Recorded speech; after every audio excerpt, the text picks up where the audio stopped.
Hello, hello. Look at this, we're back in the studio. Hooray for being back in the studio.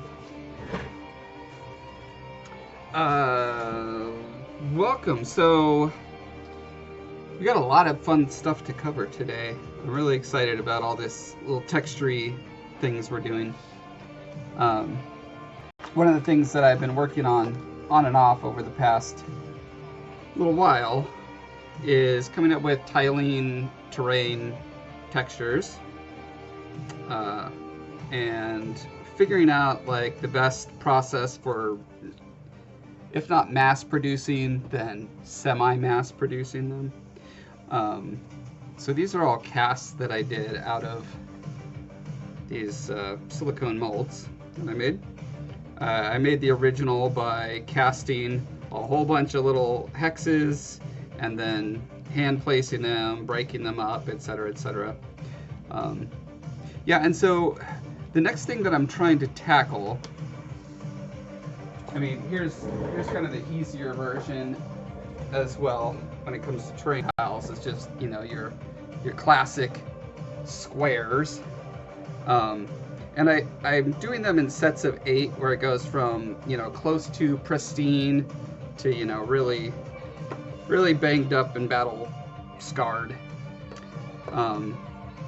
Yeah, so I'll be doing the same thing of like casting or molding and casting these as I get to them. These ones are almost done. There's a few little details I gotta work on.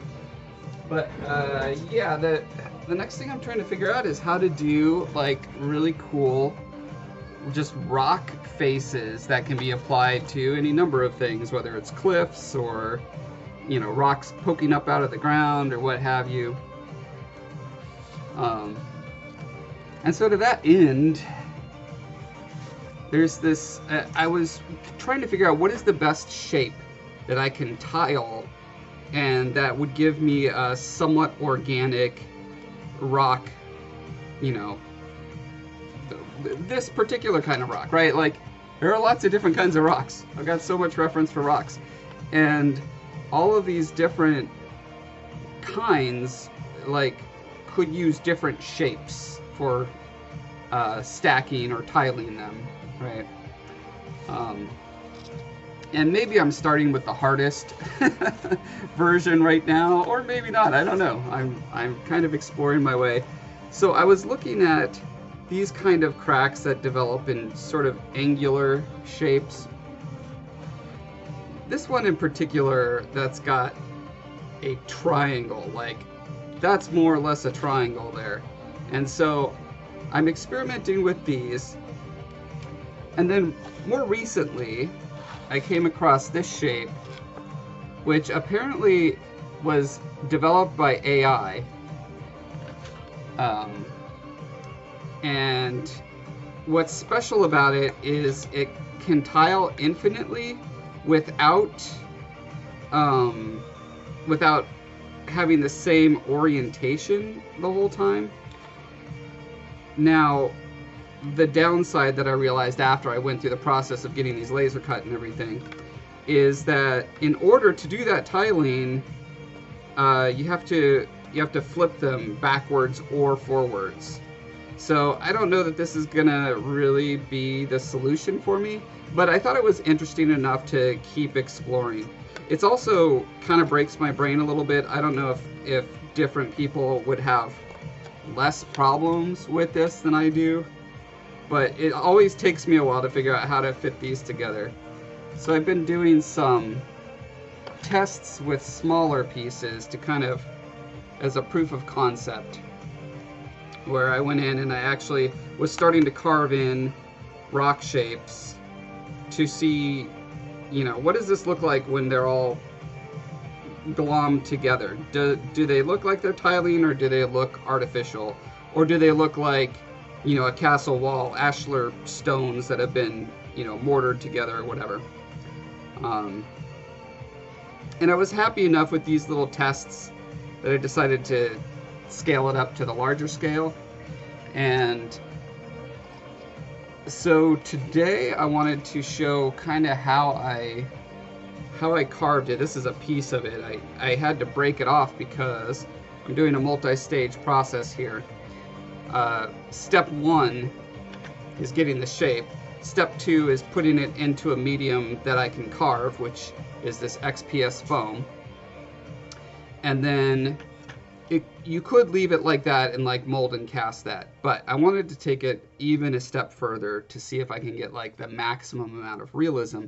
And so the foam gives you a certain amount of detail, but then there are kind of limits to it because, you know, every medium has its limits. And I can get more detail out of clay, you know, epoxy clay. So I'm using this Freeform Air, which is a 2-part epoxy kind of dough stuff. So I took this, I covered it in plaster. That's what this is. After that set, I pressed the epoxy clay into it. After I put a generous slathering of petroleum jelly in there. And I'm going to see, can I now remove this from, you know, I tried to keep undercuts minimal, let's say, but I fully expect to struggle some to get these out. I think the lesson learned from this bit was that I've got too much sort of vertical 90-degree edges there. The next one I do, which I hope to do today, I'm going to have it tapered a bit more. The downside to the tapering is that just makes it so that it's, I think it makes it so that the edges between these bits are more apparent, right? That's the thing that I'm trying to solve for right now. And because this is just a temporary mold, I'm happy to just break it off. The question is going to be, does it break my final sculpture when I do that? And that's what we're about to find out.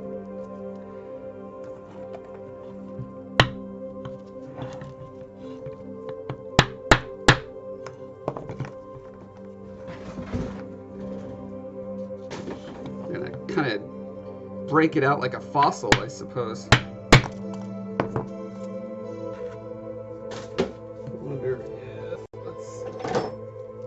So we got metal, plastic, and rubber. I'm not sure what is the best for this kind of delicate work. I'll step down to the plastic and see how that works. It may just not work.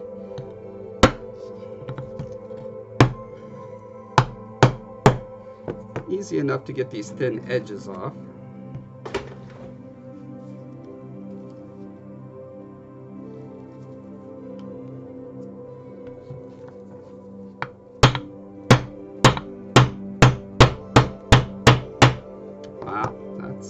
That's tough stuff. This is Hydrocal. I wish I had regular plaster because that's a little weaker, and when I make it a temporary mold, I actually don't want it to be particularly strong. Another thing to try is just cutting into it.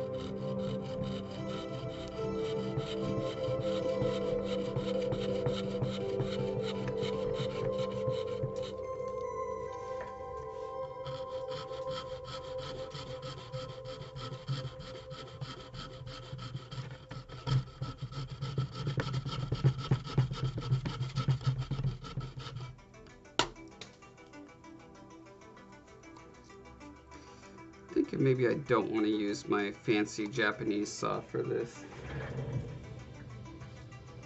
What else do I got? I've got a garbage drywall saw. Maybe that can work.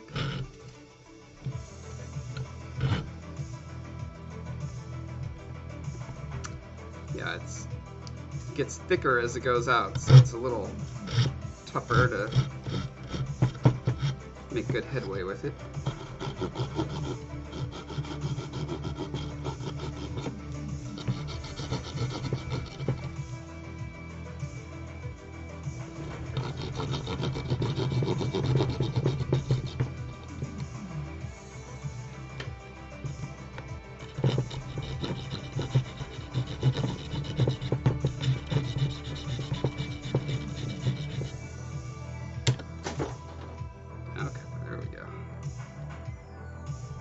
So, as suspected, because there are thinner parts and thicker parts in this.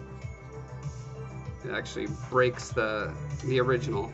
I'm not too concerned about that because I can stick it back together, and you know, I have this as a guide to make sure that it's matching, and since it's, you know, rock with fractures and stuff anyway, I'm not terribly concerned about having a few more fractures.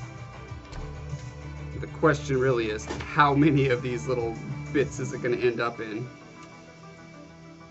If it's a handful, not a big deal. If it turns into, you know, 20 or 30, then I'm going to have to give up on this particular one, I think.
That this side? No, that was this side.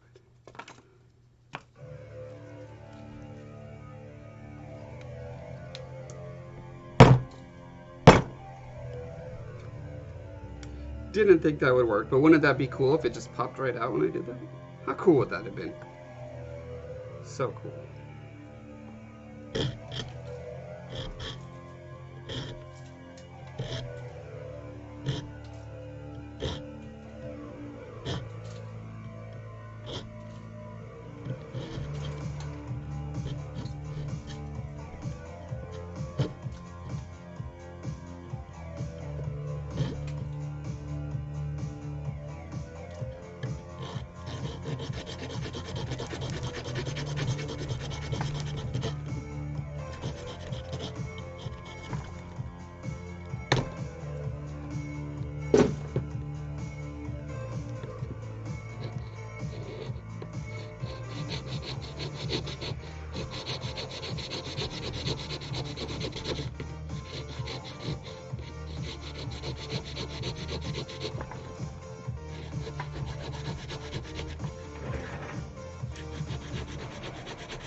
Up to 3 pieces.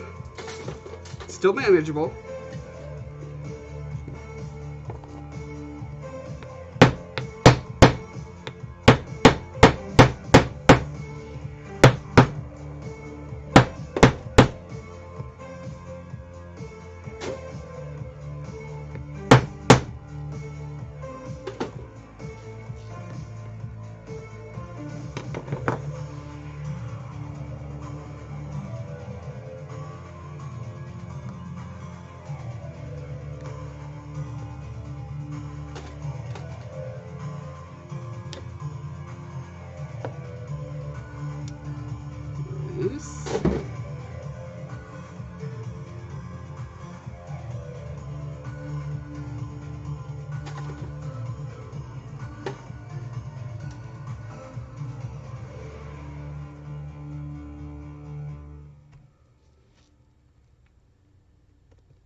Hey, Zachariah.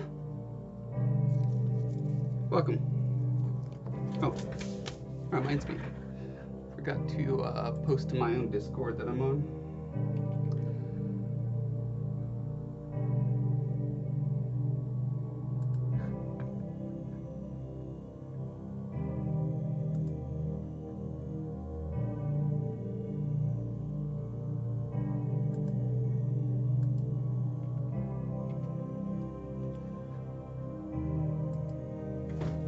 There we go.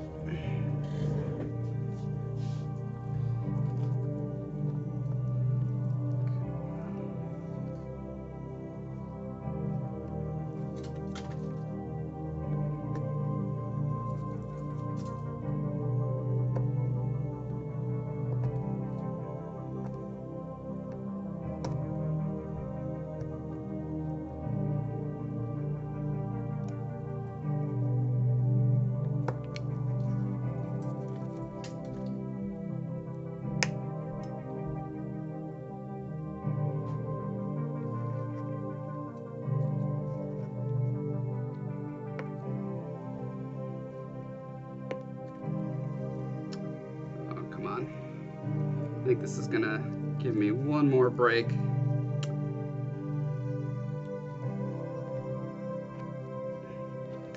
But who doesn't like a little extra cleavage? Am I right?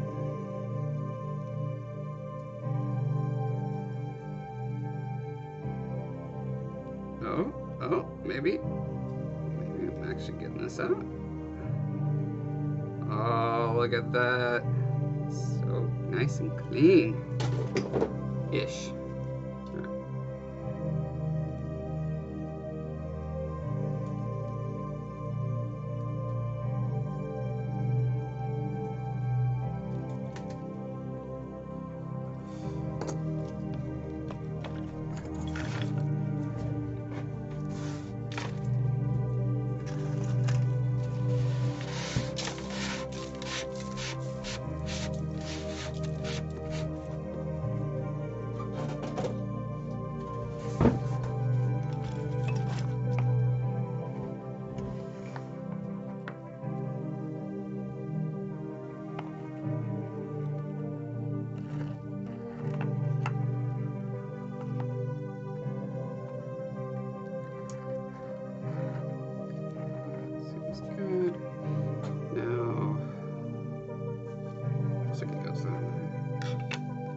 Gum it up. Looks like I gummed it up.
You're a mech warrior.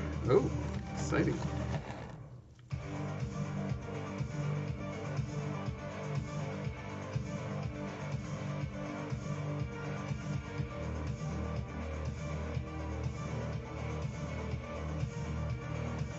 Got pretty good mech warrior music going, so checks out.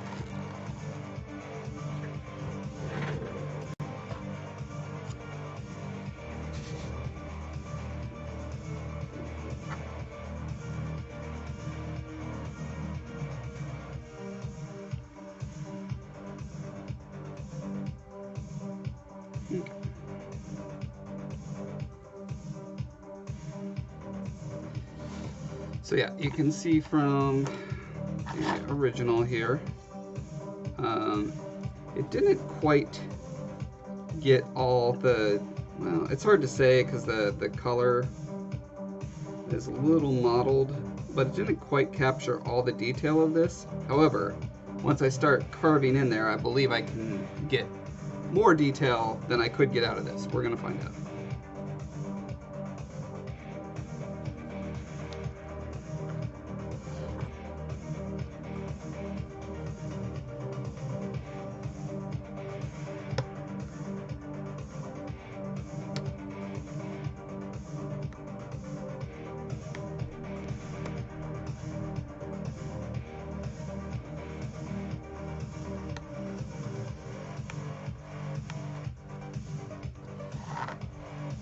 Now this clay has had about, what time is it? About 14 or 15 hours of cure time, which means it's not like 100% cured, but it's pretty close. So it's at a good stage where it will still maintain its sharpness. I'm not going to accidentally be, really distorting it by putting pressure on it, and the cuts that I make will stay nice and sharp.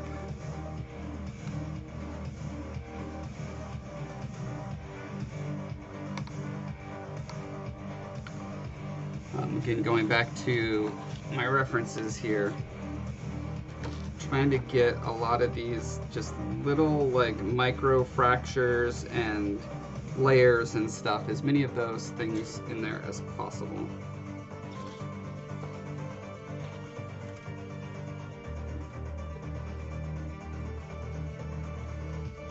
Yeah, exactly. That's the sweet spot where you can carve it, but you're not having to like dig super hard to carve. And it will still flake away like this instead of tearing.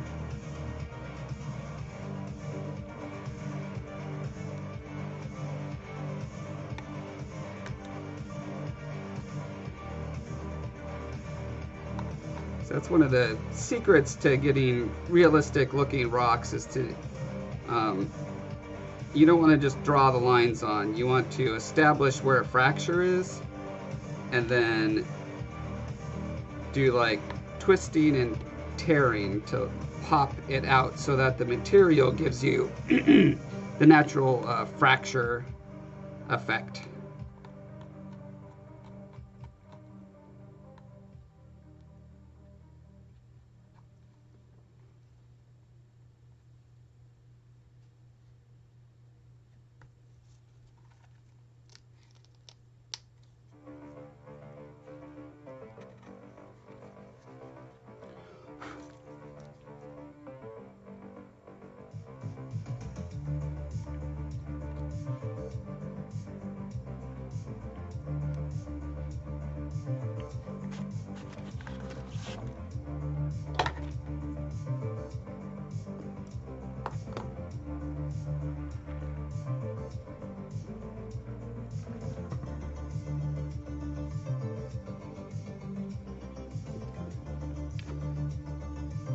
So I don't think I'm going to pull this to full detail today. I'm just kind of doing a proof of concept before I do a couple more variations on this shape.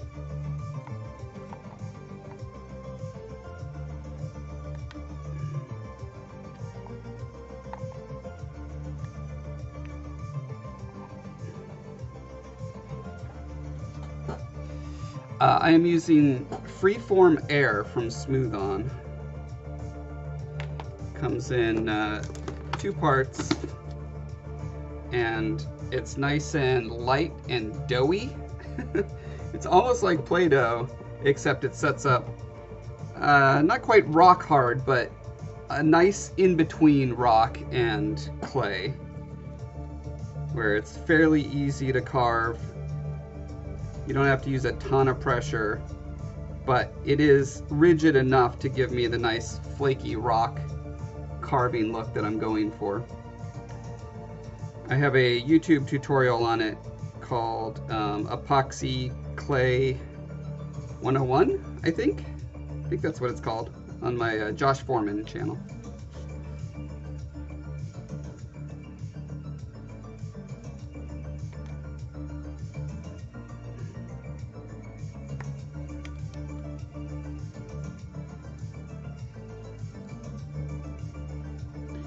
And having some like softer, just generally noisy surface, it's good to mix that in. You don't want everything to be like a perfectly flat sort of slate look.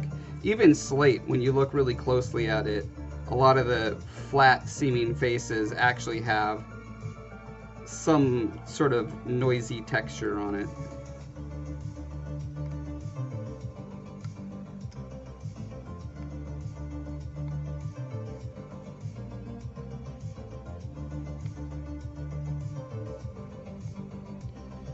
And one of the things that I'm trying to do from a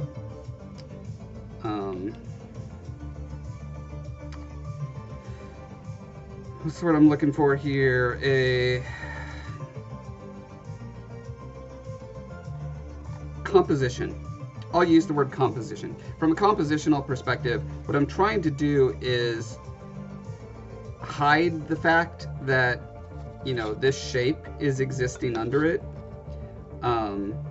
Or at least make it so that it's varied enough that when you have one of these, you know, tiling with another one, you're not going to see the same kind of cracked lines or rock forms repeated over and over again. So I'm wanting to put in lines that obfuscate the outline as much as possible. And one way to do that is to just by adding other lines that can be interpreted as more or less the same as the border shape. Okay, so I think that's enough proof of concept for me, knowing that I can do that. Now I'm going to go back to the foam and try to make 2 more of these. It seems like 3 is a pretty good, I think, experimental number, because it's enough that I can put it in, I can put these in a variety of configurations. You know, the challenge is that I need to be able to flip them forward or back, and coming up with how to make them look realistic on the back as well as the front, that's a challenge that I haven't quite mastered. I think on this one I'm getting closer. But again, it's going to really come down to seeing a bunch of them together and how they play together. So, Zambies, what is up? Welcome, welcome. Hi, everyone. Thank you so much for that raid. Today we're working on Loverly Textures. I'm going to be demonstrating how I carve XPS foam into realistic rock shapes. Just about to start that. Part of my ongoing series of making a bunch of different wargaming terrain texture tile sets. And yeah, I'm about to jump on that now. So I'm going to take this laser cut bit that a friend of mine laser cut for me. JJ the Official, hello, welcome. Where's my wire cutter. All right, and I got some foam. Hold the foam. I want to make 2 of these.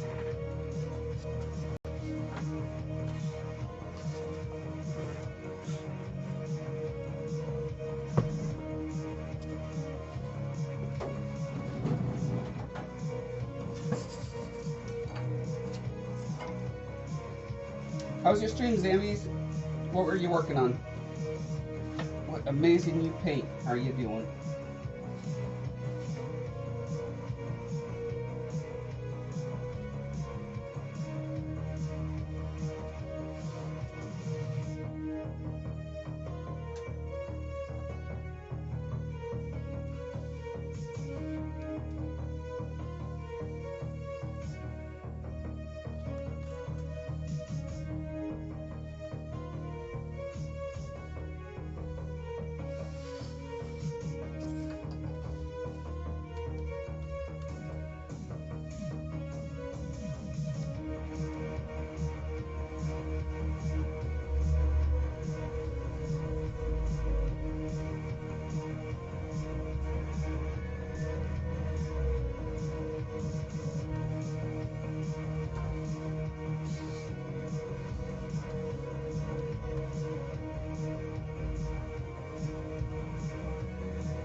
got a little wonky edge there. Fix that.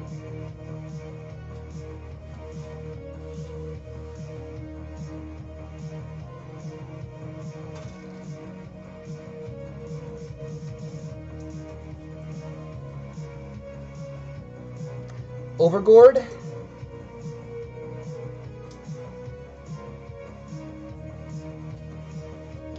I'm not familiar with that one. Is it a Overlord that is also a pumpkin?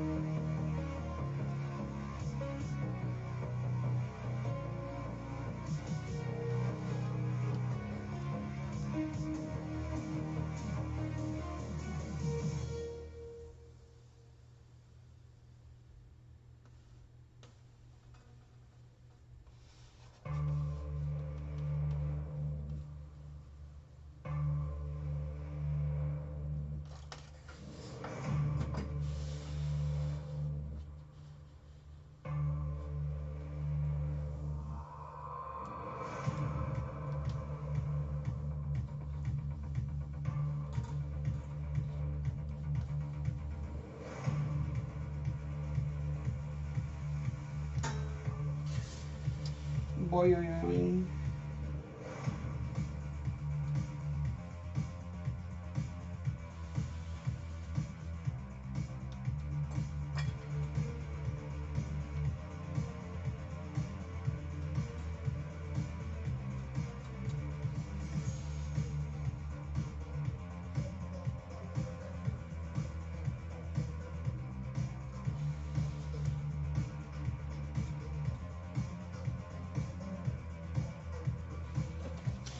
Okay.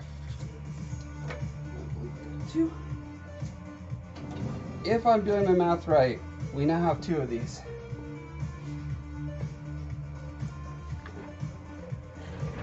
They're made from Mike Disney's drawing. It's a giant pumpkin beholder. Oh, yeah. Okay, I have seen that. I should have put 2 and 2 together. That's awesome.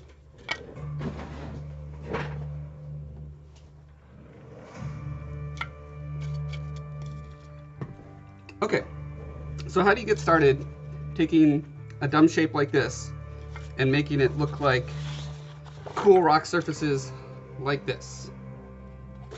Behold, I shall demonstrate.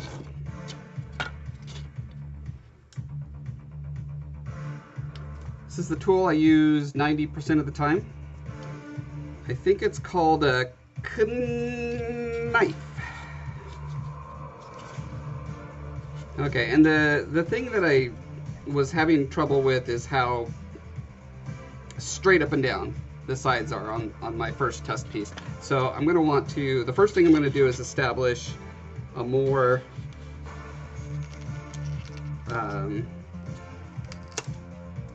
inclined angle here. Not everywhere, but just in general more so. If it's the same everywhere, then it's going to really start looking like a man-made thing, or woman-made, or they-made. I mean, really any gender, all genders can stack rocks together. Let's see, and I'm wanting to not repeat the same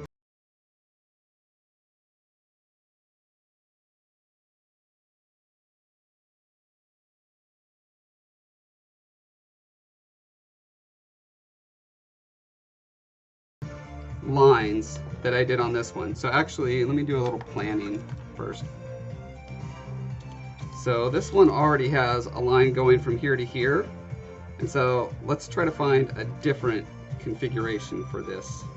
Maybe we want a primary line going down here. Ooh boy, this pin has had its day, I guess. I left the cap off of it. Let's see, and then we could kind of follow the trajectory of this line down. That could be nice. And then this one, again, we already did that way. So instead, let's try this way. Okay, and then that leaves a little notch down here. So I could do something like that. Or I can try to make it a little more of a, you know, scalloped out bit. So I think I'm going to try the scalloped part first because I haven't done that yet. And again, this one already has on that notch a big line going up that way. So I'd like to avoid that if I can.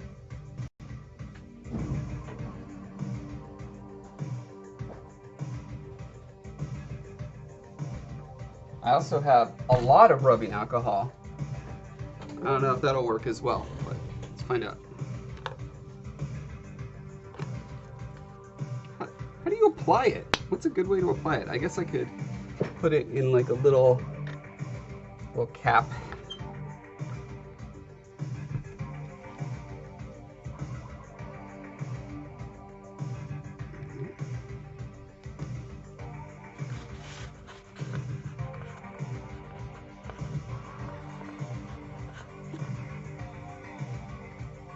Do that and just let it sit and maybe refresh itself. Invert it, hold it for a second, and see if it starts to flow again. Yeah, I was able to draw a few little lines, so. I'm going to sharpen this real quick.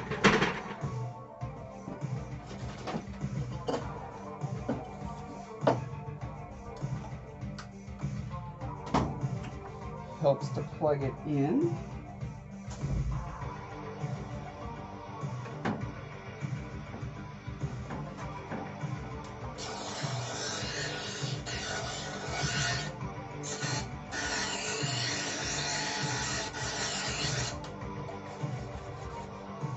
Still a little discombobulated moving from the larger space into this one. Hey, if I, you know, to me it's less about frugality and more about just not throwing away so many things. I feel so guilty about how many things art makes me just discard. Captain Planet would not be pleased with my artist hobby. So I try to minimize when I can. Minimize waste.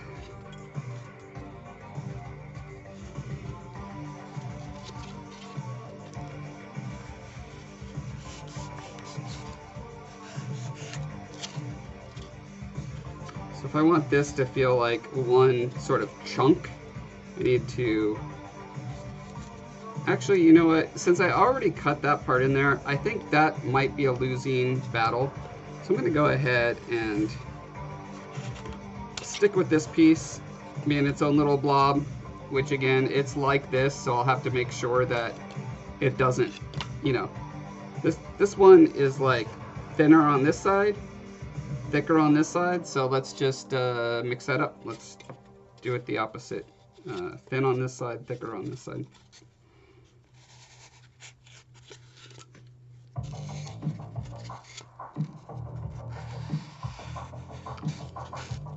Yeah, so at this stage of the blocking in the primary forms, I'm not worried at all about, you know, the final details or anything. I'm just thinking chunks. Like, how do I make these chunks fit together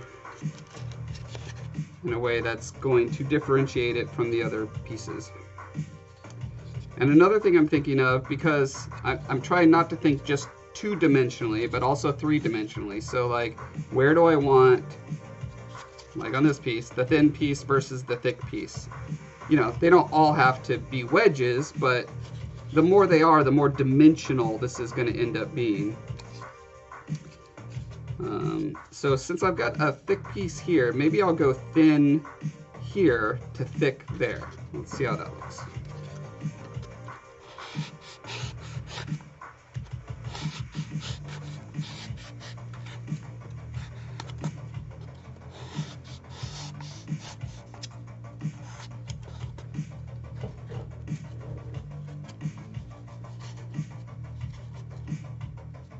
Minimizing waste and hoarding, yes. I can't tell you how many boxes of this I have. I had to force myself on my last project to just like sweep up a bunch of it, and shove it in the trash, which I was not happy about, but...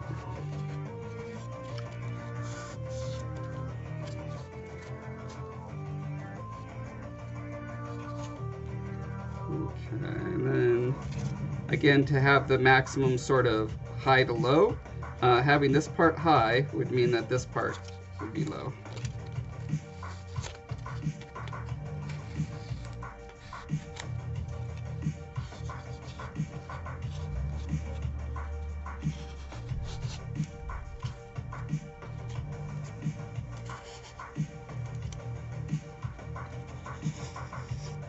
Again, I want to have at least a little bit of taper here to help with molding and casting. It can be subtle, just enough.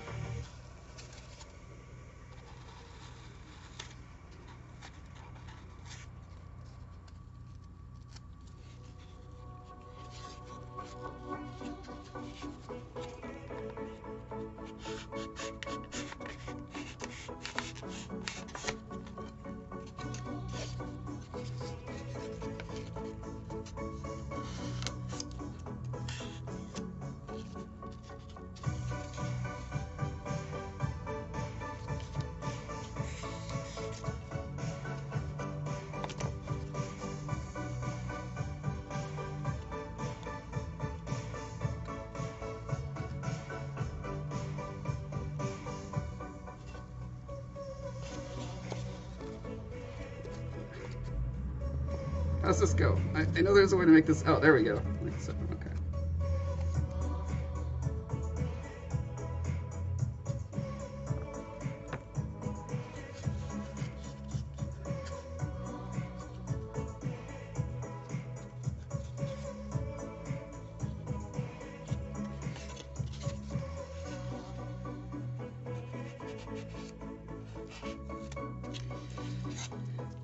Now I'm kind of at the stage where I've got the different elevations in a place that seems pretty cool.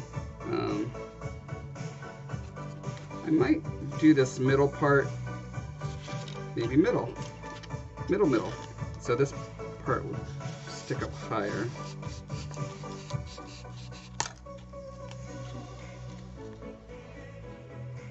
And one of the things that's easy to fall into a pattern is like just doing straight lines everywhere, but that's why I keep reference on hand to see like, okay, there's straight lines, but there's also ones that curve, you know, to some degree or another, and I want to make sure that I'm getting some of that in here.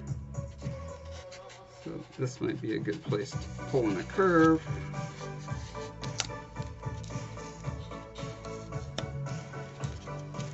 And again, cutting in and then pulling up and just letting the material tear in some way or another gets you really nice organic little craggly flakes and stuff.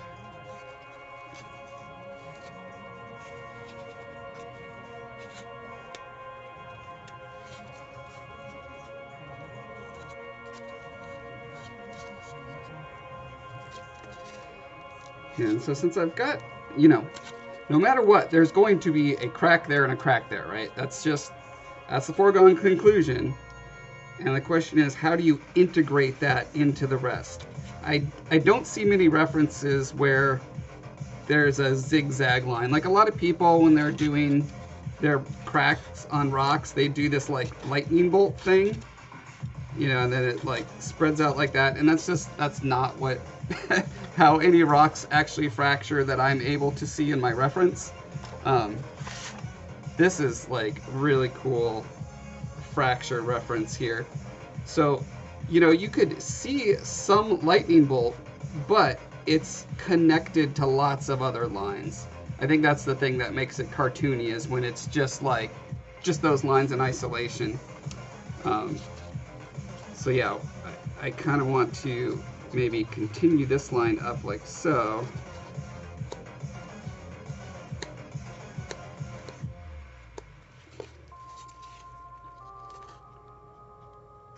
And then find other ways to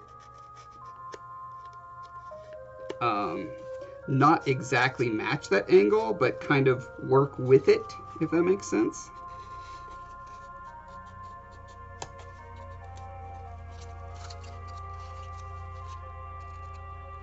You know, if there's a fracture, a stress fracture in the rock going that way, quite often it will continue through, but not always. So, trying to experiment to find what works best, what looks most natural and obscures the artificial edges.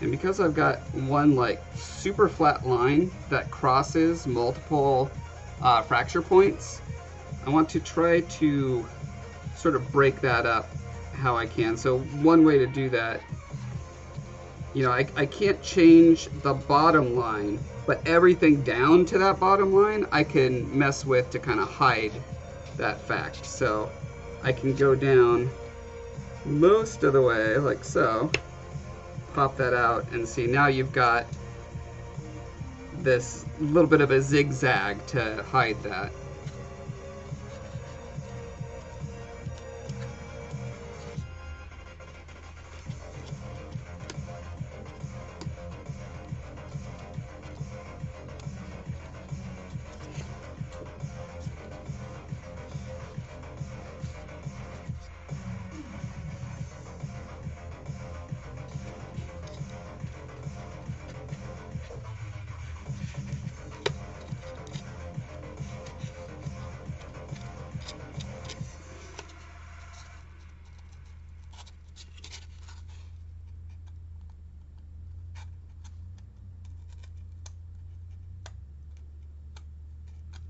Yeah, basically I'm trying to obscure the length and straightness of these fractures by adding little convolutions in around the edges wherever it seems plausible.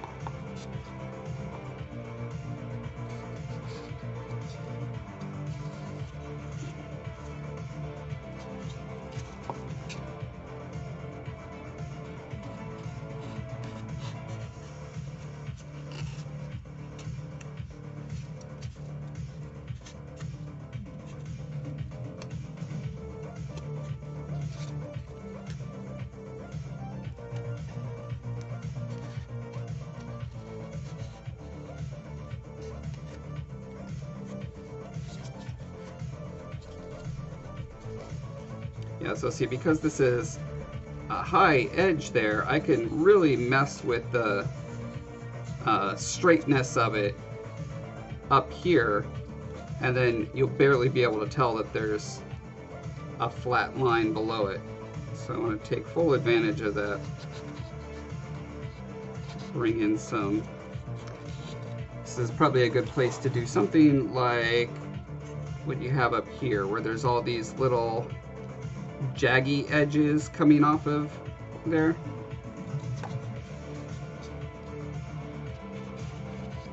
Which implies that it's a, you know, they flake off in the direction of the grain of the rock. Does rock have grain? It's not quite the same as wood grain, but similar idea.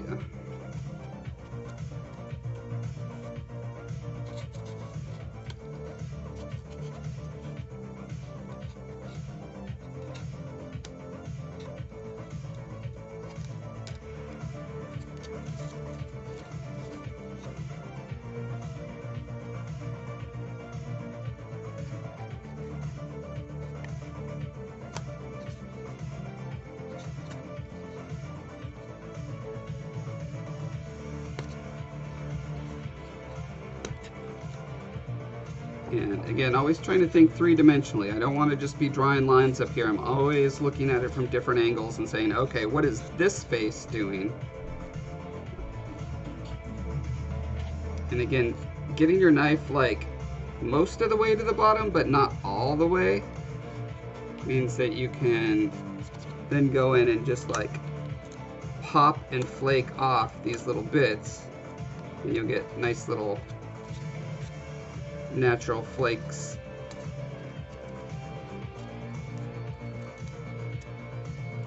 Sometimes. This one I'm not so thrilled with. It's just kind of turning into a messy blob of mess, but it's the beautiful thing about this medium is you can just keep chopping at it until you end up with something that you're happy with. Happy accidents. That's what this material should be called. It should be called Pink Happy Accidents.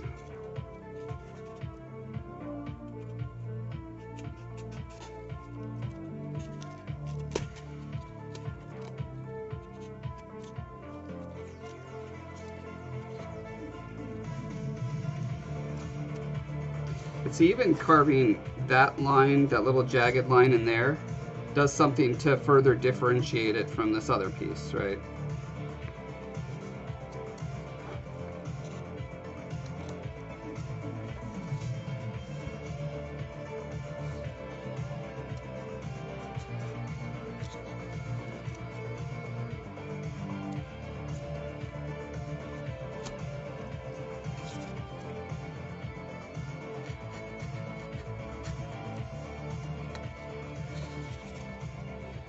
And also, I'm limiting myself to not having undercuts at this point. Now, once I've done the press mold with this other material, then I'm a lot more free to go in and add undercuts, because this will be molded with rubber, so it will have a little bit of flexibility to it. Oh, that did not work at all.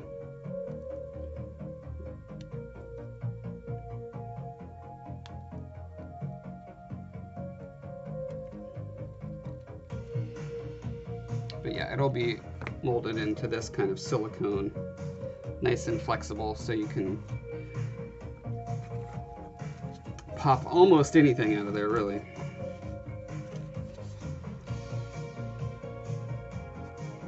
Okay, now this part to this part feels pretty flat. Trying to decide how to deal with it. Do I want to step it down? Let's see what happens when I do that. So again, I'm cutting most of the way in, but not all the way in.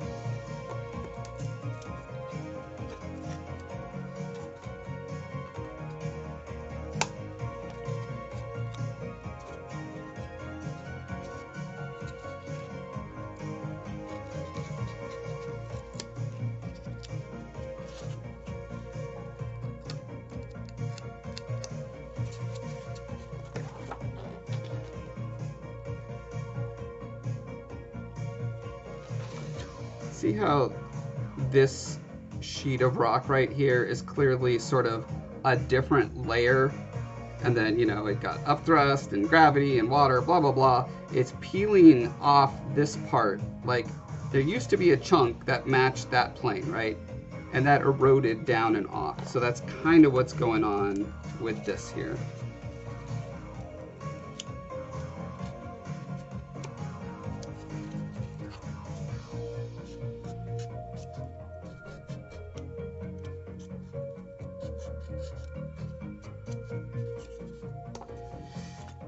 Now I try to, generally I stick with the knife for most of the process, and then after I've got the primary and secondary forms in, then I'll go in and start doing more detail work.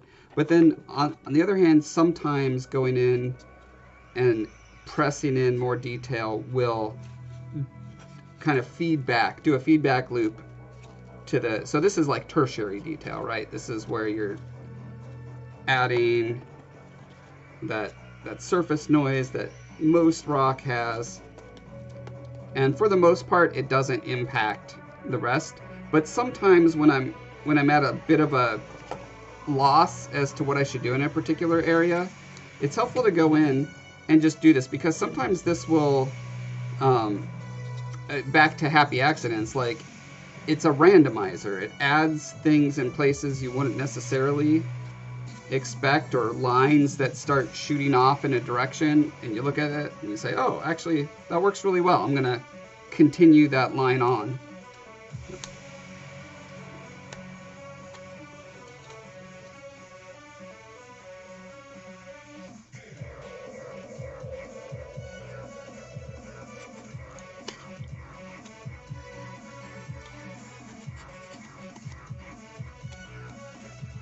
So I like this general arc that I've got here, but I want to break it up so it doesn't feel too mechanical.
I had an extra blob of freeform air last night that I was just like pressed it into some of the detritus on my desk.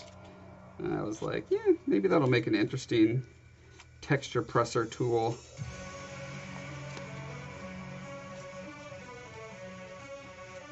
You know, a lot of times the natural rocks don't have nice little wedges that you can get into spots. But I do have one. Yeah, this was a nice one I found recently that's almost a little rock texture blade. You can use to get into the finer areas or reinforce and add some interesting noise to cracks.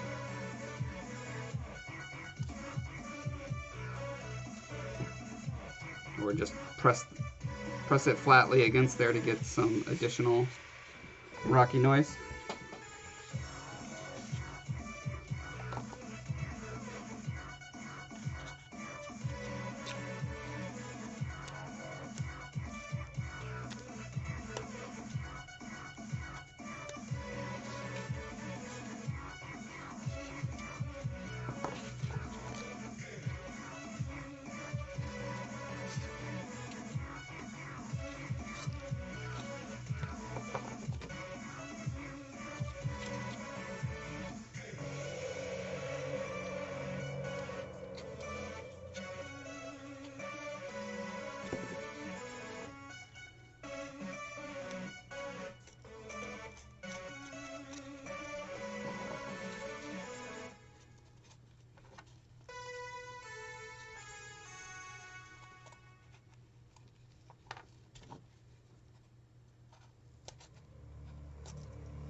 You know, I really like that sharp line in there, but I feel like it's gonna just break off when I pull it out of the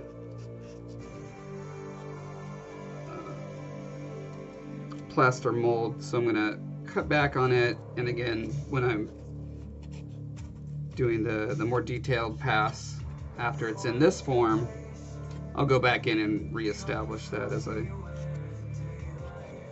in any places where it'll look cool.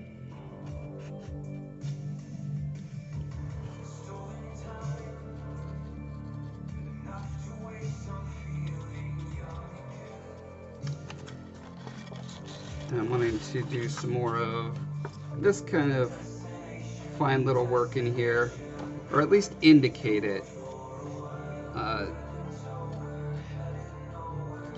With this one, not many of those little cracks actually translated through to this piece. I'm going to try something. I'm going to see if I paint this before I do the mold. If that might help preserve the details better, we'll see.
Again, trying to disguise the fact that there's a very straight line there, however I can.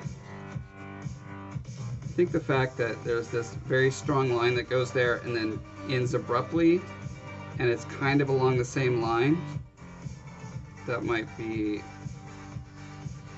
a good place to come in and break up the this plane.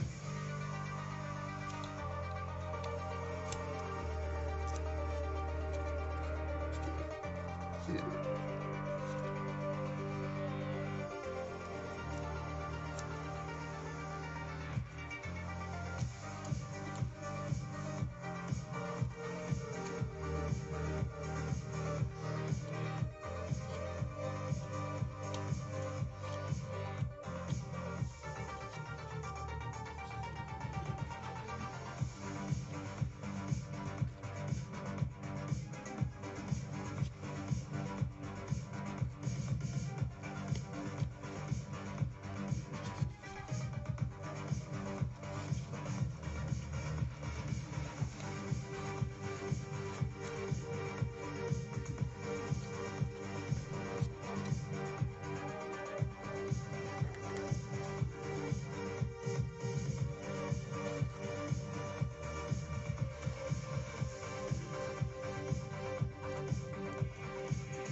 So again, I'm trying to keep these flatter, straighter lines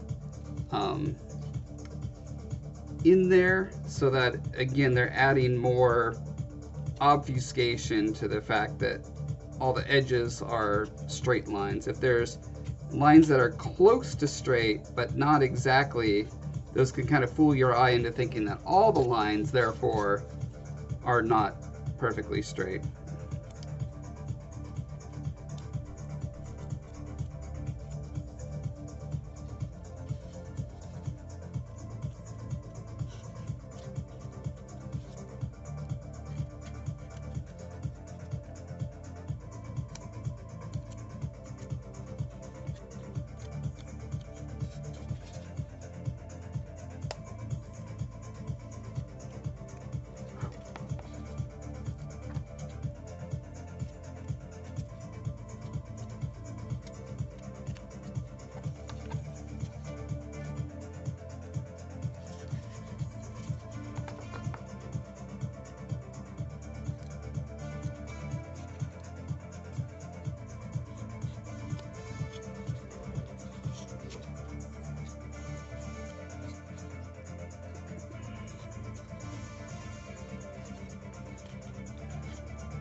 And then it couldn't hurt to come in and add,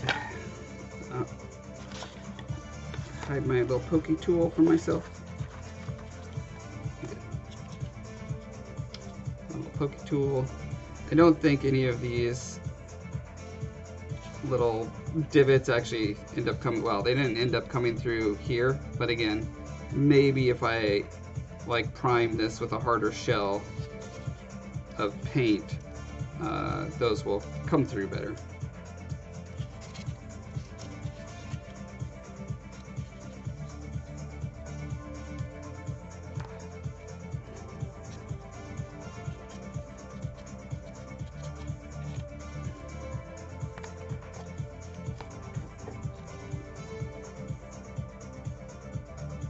It's only at this stage that I'm letting myself go in with finer tools now. If you get ahead of yourself, you get too excited and start going in with the fine tools right away, you're going to end up just redoing a lot of work if the overall composition ends up getting away from you.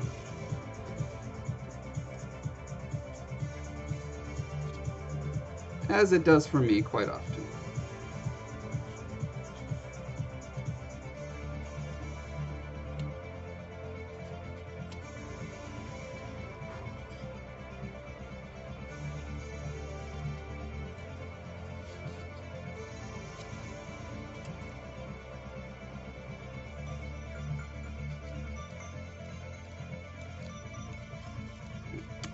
Doesn't help that my knife is not incredibly sharp.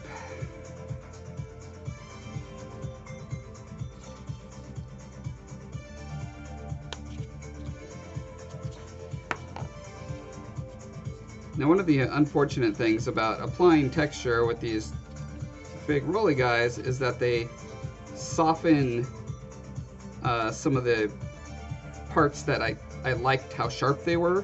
And so after I do this thing, sometimes I'll come back in and reestablish some nice sharp, crisp edges.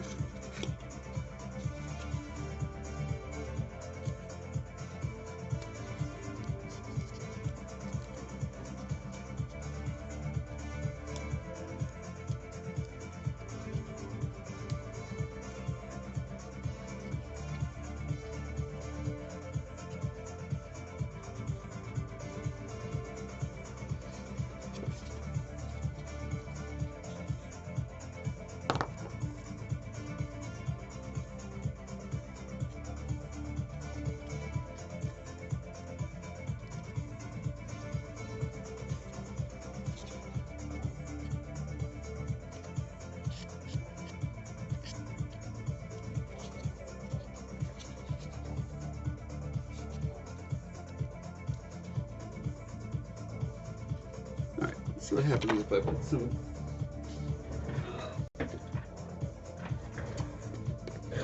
little Mod Podge mixed with paint as a primer base on here.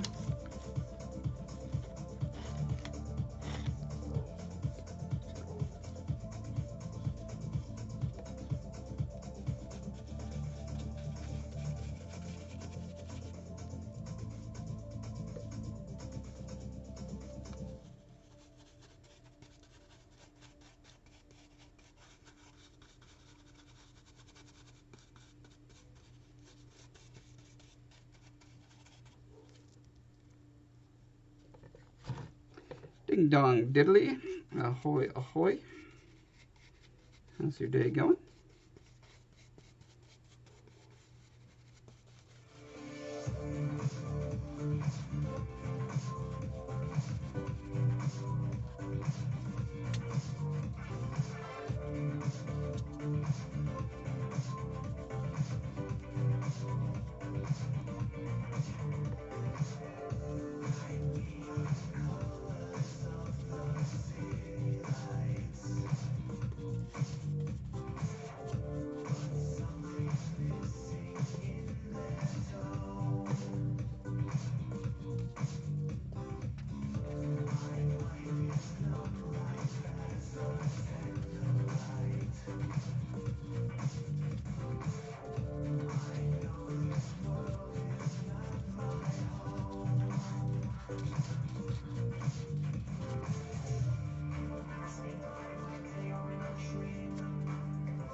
Trucker pie. My day's going alright. Always having fun when I make rocks.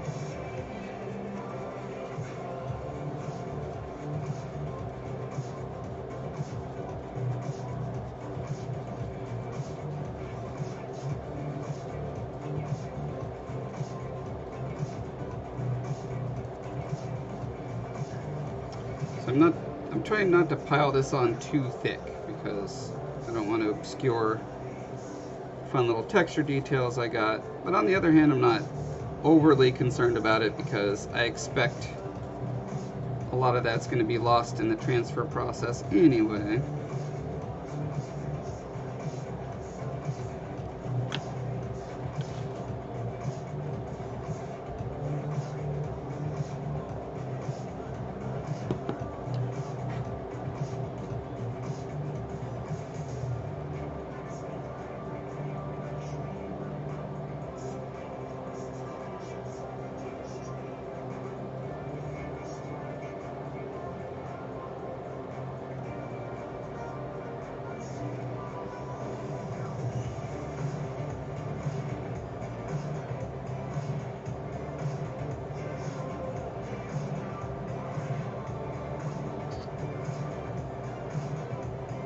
Yeah, this is interesting. I'm gonna poke at this in our last couple. Oh, just kidding. There are no more minutes left. We are out of minutes, everyone. Let's go raid someone. Grandpa is a rock. Oh man. Sorry to hear about your grandpa's condition. Yeah, let's go raid someone fun, and I'll see you guys next Thursday, where we'll probably be doing more cool rock stuff, because I love doing rock stuff. Rocks are great. Even Diddley's grandpa is great.